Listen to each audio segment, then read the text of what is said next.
currently at the FBI, were at the FBI before. They confirmed to me there was no new evidence brought forward. New eyes were brought into this process. A red team was brought in, which also included non-FBI agents that come from tactical teams that are out, task forces. And they took a look at the same evidence. The question being, and I think there's a lot of good information that's been brought up, and a lot of questions. Is there political bias involved in the decision? Or is it just a lower priority? This is more, we know that a lot of the resources were shifted over to prosecuting those who trespassed at the Capitol. But what I'd like to do for a moment is actually look at the data that was there during the Biden era FBI, the same data that was looked at by the Patel era FBI. And one of the things, Mr. Paiota, let me start with you. You're familiar with the CAST team, is that correct? Yes. Can you briefly describe what the CAST team is in the FBI? They're a communication analysis team. They do cellular phone communication, review, analysis, records, disposition. They can tell you who was where, when, and they look at the communications network and how it was leveraged during certain situations. So we also have from an FBI report that the members of CAST were frustrated is that they were put on the back burner when it came to the pipe bomb investigation. Would that be something that would normally be done within the FBI? In my experience, no. You take those specialized resources as they come.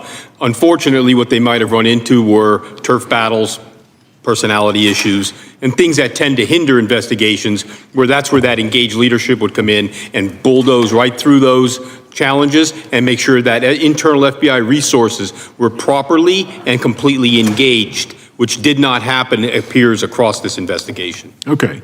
I mean, there's no doubt there was violence on January 6th. None of us have denied that, and I do appreciate our Capitol Police who defend us here and have been here to protect us and the other people that are here. Now, one of my concerns I had with the Select Committee on January 6th is they had an entire team that was supposedly dedicated to investigating how did the breach happen here at the Capitol. Now, there's really nothing in their 700-page report regarding security failures.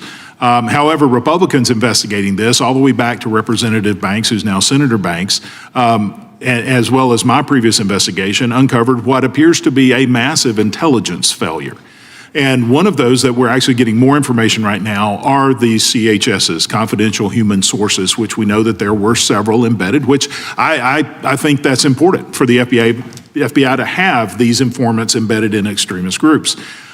We have multiple reports of that, some even indicating that it very well could have been much worse, as I've been reading over these reports, by some reports coming in that it was going to be armed, it was going to be a takeover of the government. Fortunately, that didn't happen, but it's beyond question that the FBI, through these reports, knew that there was going to be violence at the Capitol. However, we have been unable to find any evidence that that information was transferred from the FBI formally to anyone else, including the U.S. Capitol Police and the U.S. Capitol Police Intelligence Division. We're still looking at that. Is that normal operating procedures? I mean, is this turf battle so tight within the FBI that they would not report actionable intelligence, that they're very likely is going to be violence at the Capitol?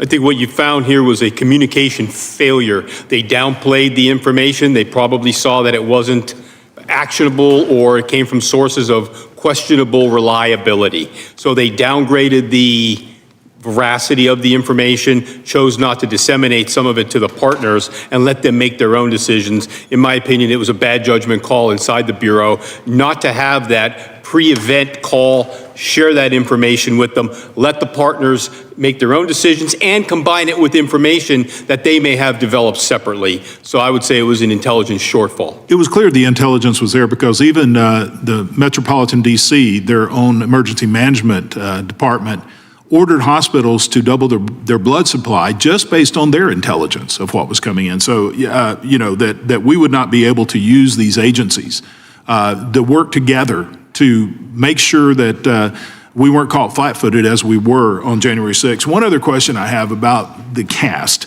Now, we do know that there was a data request made from all the carriers, and it was a huge request of cell phones that were around the Capitol January 5th, January 6th. That's the data of which the current FBI was able to narrow down with combination of the videos so they know where the suspect was. They were able to track him down, and then they were also able to go out and find the purchases, and this is what pulled things together. It's confusing me how that could not have been done by the previous administration. I believe it could have. There was just a lack of will. But there's something else that was brought up by one of my colleagues here was the gallows that were erected. It appears from my previous investigation that the FBI put no resources into identifying who erected the gallows. It's always bothered me that the gallows were allowed to stay up all day long. I mean, they weren't even taken down till late that evening. They were erected at 6 o'clock in the morning when hardly anyone was around. Based on this cast team and this digital data that was there, shouldn't the FBI be able to just go look at that same data and identify whose phones were pinging right at that area of where the gallows was erected at 6 o'clock in the morning? Seems like that should be an easy. The same investigative model would apply. Okay, so maybe this is something the current FBI could tackle. I've exceeded my time, and we'll begin our second round, and the chair recognizes Mr. Nels. Hey, thank you, sir. I was running out of time, but I finished. Today, we're looking at the controversy surrounding the FBI's handling of the January 6th investigation. New information suggests that the FBI did not receive any new evidence, and yet the case was reviewed again by a so-called red team, including agents from outside the FBI. So the big question is, was there political bias, or was the case simply not a priority? We know resources were shifted to prosecute the Capitol breach. But what about the FBI's handling during the Biden administration? Let's break down what was happening. The FBI's CAS team, the specialized unit that handles cellular data and communication analysis, said they were put on the back burner during the investigation. What is the CAS team? They analyze cell phone communications, including location data and network connections. They can track who was where, when, and how communications were used during key events. But in this case, the CAS team claims they were not fully used, even though they were the exact unit needed. This raises serious questions. Was this a case of internal conflict? Or was leadership simply unwilling to use the FBI's full resources? Let's talk about what was known before January 6th. Reports show that the FBI had multiple confidential informants embedded in extremist groups. Some reports even suggested that the planned attack could have been armed and far more dangerous. So if the FBI had this information, why wasn't it shared with Capitol Police? Experts say this is a major intelligence failure, not because the FBI didn't know, but because they didn't share the information. One expert said it was a communication failure. The FBI downgraded the threat, assuming it was unreliable or not actionable. But the truth is, Capitol Police were not properly warned. Now, here's where it gets even more controversial. A data request was sent to all phone carriers for phones near the Capitol on January 5th and 6th. That same data helped the current FBI track suspects by matching cell data with video evidence. So why wasn't this done earlier? The claim is that the previous administration had the ability, but lacked the will. And here's the most shocking part: the gallows.